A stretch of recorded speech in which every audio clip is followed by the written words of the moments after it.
The world had shrunk to the 20 yards of damp sand between my rented cottage and the shoreline.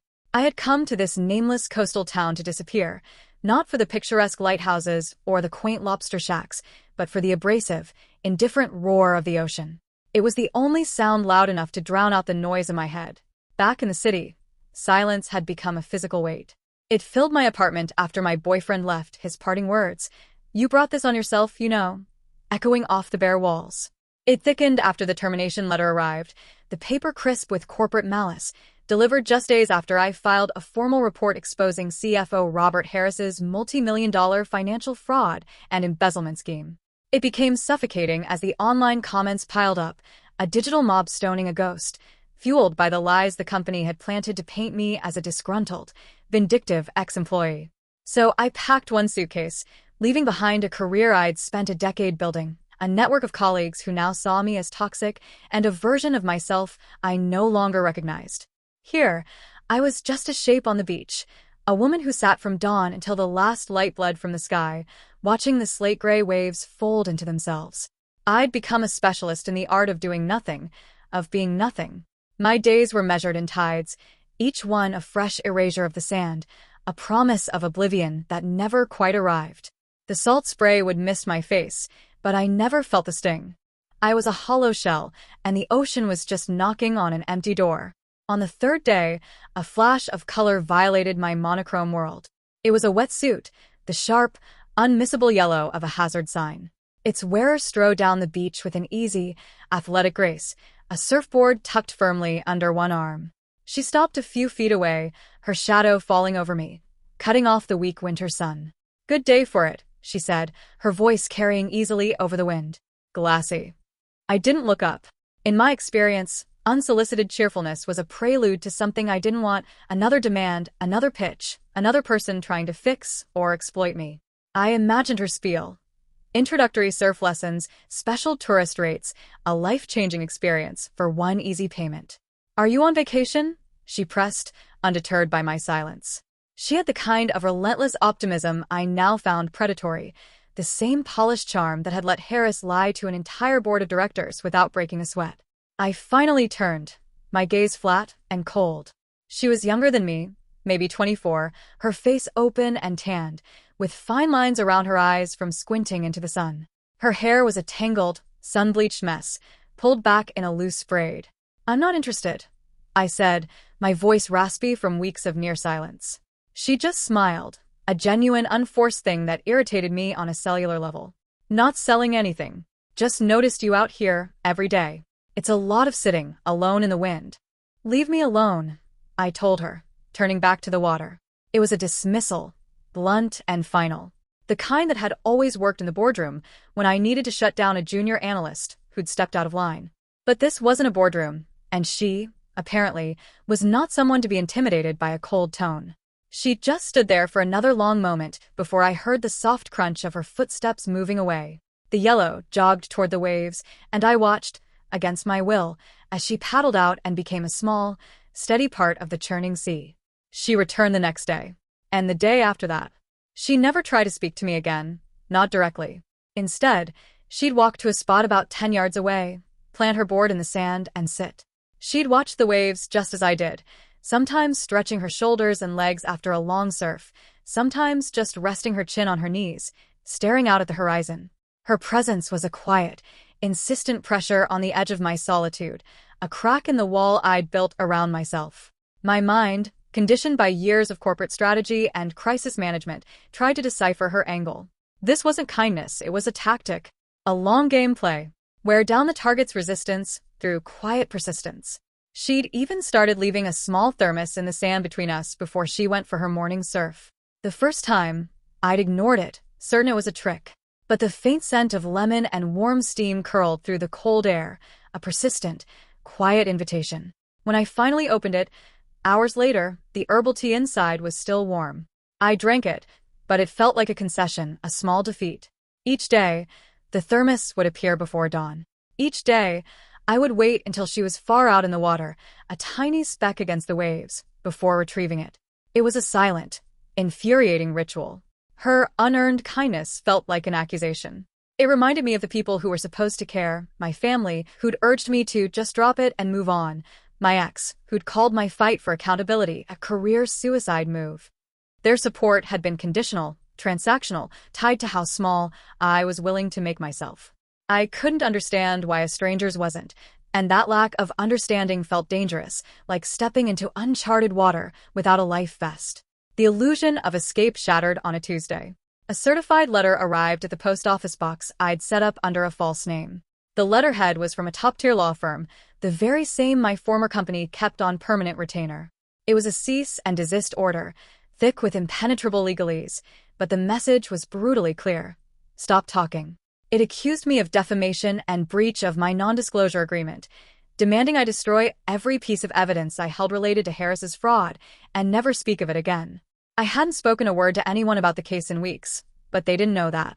It was a shot across the bow, a chilling reminder that their reach was longer than I dared to imagine. Panic, cold and familiar, coiled tight in my stomach. I had run, but I hadn't run far enough. Harris wasn't just going to let me disappear. He wanted me erased, every trace of my accusation wiped from existence. The paranoia that had haunted my last days in the city came flooding back. Every passing car on the coastal highway seemed to slow down, as if scanning the shore for me. Every unfamiliar face in the tiny local grocery store felt like an observer, reporting my movements back to him. This small town no longer felt like a refuge. It felt like a trap, a glass fishbowl where I was the only specimen on display. That night, I started packing my single suitcase again, my mind racing through maps, desperate to find an even more remote place to hide, a place even he couldn't find. I was walking on a remote stretch of beach miles from my cottage the next morning, trying to outrun the panic in my head when I saw them. 3 men, their crisp city clothes, dark tailored jackets, and polished leather shoes, wildly out of place against the wind-scoured dunes. They weren't looking at the ocean. They were looking directly at me. My training in threat assessment, honed through years of high-stakes corporate negotiations, kicked in instantly, but this was a different kind of threat. There was no boardroom table to hide behind, no security team to call, no rules of engagement to protect me. They spread out quickly, forming a loose semicircle that cut off my only path back to town. The man in the middle, broad-shouldered, with a face like hardened concrete, smiled. It was not a pleasant smile. "Dakota," he said, his voice a low, gravelly rumble. "Long way from the city, for a girl who likes to make trouble. Mr. Harris sends his regards. He thinks you need to learn when to keep your mouth shut for good." The name hit me like a physical blow to the chest. My breath hitched. The world tilted on its axis, the roar of the ocean fading to a distant, muffled hum. They took a synchronized step closer, closing the gap between us. Their words turned sharp and menacing, a brutal echo of the threats Harris had leveled at me before I was fired. They detailed exactly what would happen if I didn't hand over every last piece of evidence I held, if I didn't sign the documents they'd brought to retract my report entirely. They promised to ruin what little was left of my life, to make sure I never worked anywhere again, to ensure no one would ever believe a word I said. They weren't going to hit me, not yet. They were dismantling me piece by piece with their cold, calculated threats, their imposing posture, the sheer weight of their physical presence. I was frozen, my body betraying me, locking up completely, trapping me in a nightmare I'd already lived once before. Just as the lead man reached out to grab my arm, a long, dark shadow fell over all of us. It was her. Brooke. She was holding her surfboard not like a piece of sports equipment, but like a weapon and a shield, her knuckles white around the rails. Her face, usually open and sunny, was a mask of unyielding, cold fury. "You have 3 seconds to get the hell away from her," she said, her voice dangerously low and steady, cutting straight through the wind. The man in the middle laughed, a harsh, barking sound. "Or what, little girl? You gonna splash us with your surfboard?" She didn't answer with words. She moved with a speed and precision that was startling, like she'd trained for this exact moment. She used the heavy tail of her board to sweep the legs out from under the man on the left, sending him sprawling hard into the soft, wet sand. In the same fluid motion, she jabbed the sharp nose of the board into the sternum of the man on the right, who grunted in pain and staggered back, winded. The leader was left staring, his smug smirk wiped clean off his face. "I've already called Sheriff Brody," she said, her eyes locked unblinkingly on his. "He's 2 minutes out, and he really doesn't like it when out-of-town thugs harass the people who live here." He's also got a real problem with men who corner women on empty beaches. The men exchanged a panicked look. They hadn't counted on a witness, let alone one who could fight. They hadn't counted on local law enforcement being already on the way. They scrambled to their feet, muttering curses, and retreated as fast as they could, melting back into the dunes just as the distant wail of a siren began to rise over the waves. The sound broke the spell that had frozen me. My legs gave out completely, and I sank to the sand, the ragged sobs I'd been holding in for months finally tearing their way out of my chest. Brooke didn't say a word. She just planted her board firmly in the sand and sat down beside me, her shoulder barely brushing mine, a silent, solid, unshakable presence against the chaos. She led me to her place, a small, cluttered shack built into the side of a dune, the air thick with the sharp, clean scent of surf wax and salt. Inside, she handed me a steaming mug of the same lemon herbal tea she'd been leaving for me, her movements economical and steady, like she knew exactly how to ground someone who was falling apart. The adrenaline was rapidly leaving my system, replaced by a profound, bone-deep, shaking exhaustion. "How did you know?" I finally asked, my voice barely a whisper. "How did you know they were there? How did you know who I was?" She didn't answer right away. She walked over to an old, beat-up laptop on a cluttered wooden desk and turned the screen toward me. It was open to a forum, an obscure, tightly moderated message board for survivors of corporate abuse and whistleblower retaliation. And there it was at the top of the page, a post from 6 months ago, written under an anonymous username. My post, a desperate, raw scream into the digital void, detailing every step of Harris's fraud, the company's cover-up, and the brutal retaliation I'd faced for speaking up. My eyes scanned down to the replies. Most were short messages of support, shared grief from people who'd lived the same nightmare. But one, from a user named Bluewater, was different.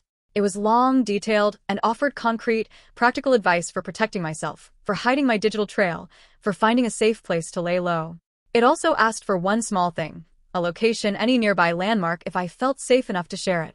I remembered seeing a photo of the jagged, distinctive rock formation that jutted out of the ocean just north of this beach in one of my travel searches, and mentioning it in a follow-up comment. I had stopped checking the thread weeks ago, assuming it was a dead end, that no one could really help me. "That's me," she said softly, pointing to the Bluewater username. "I saw your mention of the rock. I grew up on this beach. I knew exactly where you were. I've been watching for you, every day, since you arrived." The confession hung in the air between us, thick and heavy. All my assumptions, my cynical theories about her motives, crumbled into dust. The persistent quiet presence, the warm tea every morning, the careful, respectful distance. It wasn't a sales pitch. It was a vigil. "Why?" I asked, my voice still unsteady. "Why would you do all this for a stranger?" She took a deep breath, her gaze drifting to the window, where the waves crashed against the shore outside. 5 years ago, I was an intern at Sterling Financial. Robert Harris was my supervising partner. The name dropped like a stone in the quiet room, the air going still. She went on to tell a story that was a terrifying, perfect mirror of my own. As a 20-year-old intern, she'd stumbled on early red flags in Harris's financial reports, small discrepancies that added up to something far bigger. She'd reported it to her manager, to HR, to anyone who would listen. But Harris had covered it up, painted her as an incompetent, attention-seeking intern, and made sure her contract wasn't renewed. Worse, he'd quietly blacklisted her across the entire finance industry, making sure every door in the field she'd dreamed of working in was slammed shut in her face. She'd spiraled into a deep, dark place, ending up back in her hometown, a ghost of her former ambitious, driven self. "The ocean was the only thing that made sense," she said, her gaze distant, like she was back in that dark time. "It's bigger than all of them. It doesn't care about your resume, or your reputation, or what a powerful man says about you. It just is." Learning to surf, it was like learning how to breathe again. It taught me that I didn't have to fight the chaos to survive it. I could learn to ride it. When I saw your post, I recognized the pattern immediately. I knew Harris wouldn't just let you go. I knew you'd need someone who understood exactly what he was capable of, someone who had your back. All the hostility and suspicion I'd harbored toward her melted away, like ice under the summer sun. She wasn't a stranger. She was the only person in the world who truly understood exactly what I'd been through. The misunderstanding between us had been a chasm, but the truth was a bridge, built from shared pain, shared rage, and a shared understanding of what it meant to be crushed by a man who thought he was untouchable. "Tomorrow," she said, her voice firm and unwavering, leaving no room for argument. "I'm teaching you to surf." It wasn't a question. The next morning, she handed me a thick, well-worn wetsuit.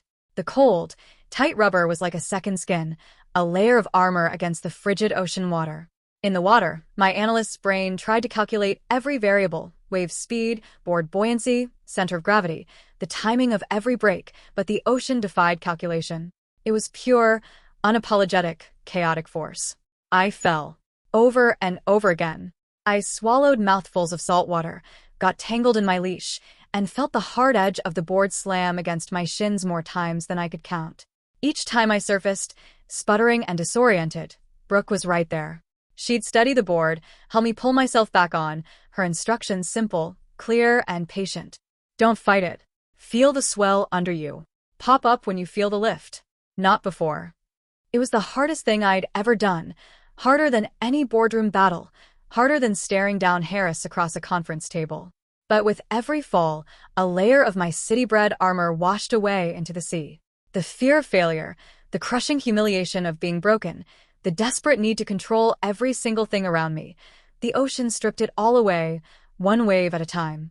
There was only the board, my body, and the next wave. Late in the afternoon, for 3 perfect, weightless seconds, I found my balance. I stood up. I wasn't fighting the wave. I was riding it, moving with it, not against it. As the white water tumbled around my ankles and the board glided to a stop in the shallow sand, I looked back at Brooke, who was waiting in the surf. She was watching, a bright, proud smile on her face. For the first time in a year, I smiled back, wide and unguarded. While the ocean was healing my spirit, the world on land intruded again, just as I was starting to breathe easy. Brooke started receiving thick, official notices from the county. A new luxury resort developer, a faceless corporation called Oceanic Holdings, was pushing to have the public access beach she called home rezoned for private, exclusive use. The rezoning would shut down her small, community surf school for good and destroy the delicate local dune ecosystem that protected the coastline. She was fighting it with everything she had, but she was hopelessly outmatched by their army of high-priced corporate lawyers. One evening, as she sat poring over the dense zoning documents, a crumpled notice on the table caught my eye. Oceanic Holdings. The name was naggingly familiar. That night, I sat down at her ancient laptop, my fingers flying across the keys with a speed and focus I thought I'd lost forever. My corporate finance skills, the ones I'd spent a decade honing, the ones I thought were now useless, kicked into high gear. I dug through years of financial records, traced the threads of parent companies and shell corporations, followed the money trail through layers of obfuscation. By dawn, I had it all laid out. Oceanic Holdings was a subsidiary, 5 times removed, of my former employer. It was a vanity project, owned and controlled entirely by Robert Harris. This wasn't a random land grab. It was another attack, a deliberate attempt to choke out the one place I'd found safety, to destroy the one person who'd stood up for me. "I can fight this," I told Brooke that morning, sliding the stack of printed evidence across the table, showing her the tangled web of connections I'd untangled. "This isn't just about zoning laws. It's about corporate overreach, fraudulent environmental disclosure, and blatant corruption. They lied on their impact assessment forms, they hid their ties to my old company, and they've been bribing local officials to push this through. This is my world. I know exactly how these people operate. I know how to burn it down." For the first time in my life, I wasn't a victim of that corporate world. I was the strategist, the one holding all the cards. Brooke listened, her expression steady and unreadable, as I laid out every detail. Then she picked up her phone, a determined glint in her eye. "I know some people," she said. "Girls I've taught over the years. Women who came here to heal, just like you. You're not the only one who's ever been crushed by a system that protects powerful men." 2 days later, 3 women were sitting around the rickety wooden table in Brooke's shack. One was a sharp, relentless environmental lawyer from San Francisco who'd left a big firm after being pushed out for reporting a partner's misconduct. Another was a forensic accountant from Chicago who'd built her career uncovering corporate fraud. The third was an investigative journalist who specialized in exposing corporate malfeasance and the blacklisting of whistleblowers. They were all surfers. They were all part of Brooke's unofficial, tight-knit network, a quiet sorority of women who had found strength and healing in the water and were willing to lend that strength to others. We turned the shack into a war room. The accountant dug deeper into the money trail, uncovering hidden payments and fraudulent transactions I'd missed. The lawyer mapped out the legal precedents, building an airtight case against the rezoning and the company's fraudulent filings. The journalist tracked down half a dozen other coastal communities that had been bullied and steamrolled by the same developer, finding dozens of other witnesses and victims. And I, with my intimate knowledge of my former company's playbook, of Harris's tactics and weaknesses, directed the overall strategy. We weren't just defending a small surf school anymore. We were building a case against Oceanic Holdings, and by extension, a case against Robert Harris himself. The evidence we gathered wasn't just for the zoning board. It was for the federal whistleblower lawsuit I had been too broken to pursue, the one that could finally take him down for good. The formal mediation took place not in a courtroom, but in a sterile, ice-cold conference room in a city 3 hours away. It felt like walking onto a battlefield I had once fled, but this time, I wasn't alone. He was there, flanked by 4 of his high-priced lawyers, looking exactly as he had the last time I saw him, confident, untouchable, radiating the quiet power of a man who never faced consequences for his actions. When I walked in, his mouth twisted into a tight, condescending smile. He expected to see a broken, defeated victim. He didn't expect to see me flanked by my own legal team, the lawyer from Brooks Network at my side, carrying a binder thick enough to break a table, filled with irrefutable evidence. As the proceedings began, my voice was low but steady, unshakable. I didn't waste time talking about my pain, or my fear, or the way he'd ruined my life. I presented facts. I laid out the full timeline of his multi-million-dollar fraud, corroborated by encrypted emails and financial records I'd saved before I left the company. I detailed the coordinated retaliation, the falsified performance reviews, the deliberate industry blacklisting, with sworn affidavits from 3 other women the journalist had found, all of whom had been blacklisted by Harris for speaking up about his misconduct. Then, our lawyer presented the airtight evidence of fraud and corruption committed by his subsidiary, Oceanic Holdings, including the falsified environmental reports and the bribes to local officials. With every new piece of evidence, Harris's composure began to crack. His lawyers shuffled their papers frantically, whispering furiously to him and to each other.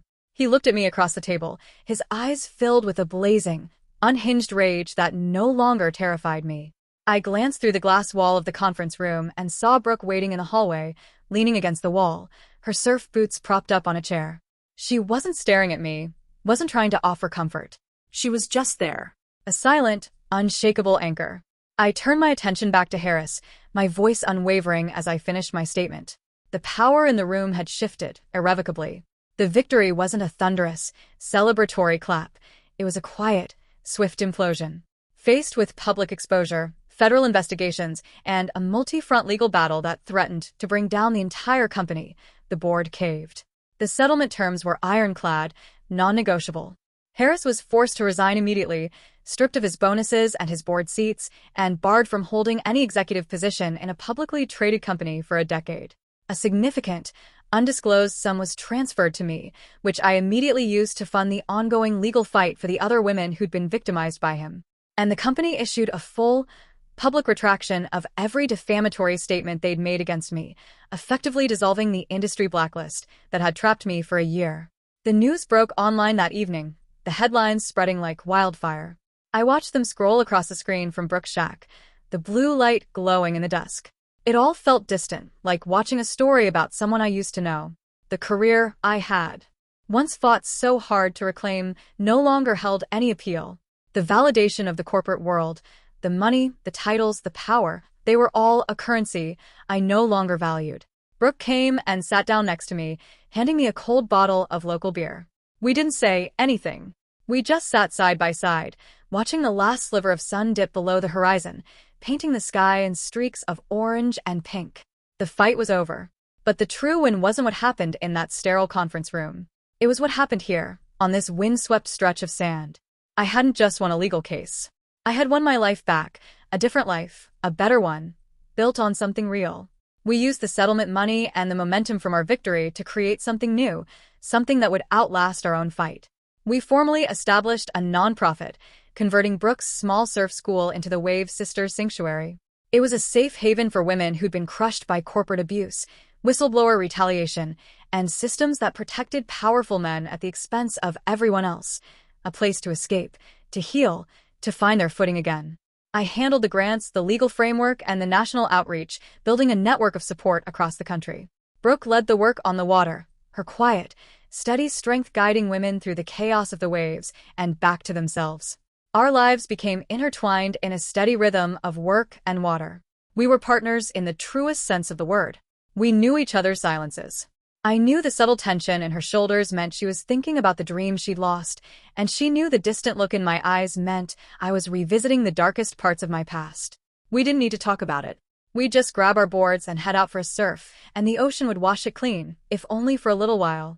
We had forged a bond not in the easy sunlight of fair-weather friendship, but in the trenches, back to back, each guarding the other's flank. One evening, during a perfect golden sunset session, I caught a wave. It was a long, clean ride, the face of the water turning to liquid gold in the fading light. As I glided smoothly toward the shore, I looked back and saw her, a dark silhouette against the blazing orange sky, paddling out for one more wave. A year ago, I had come to this beach to let the ocean swallow me whole.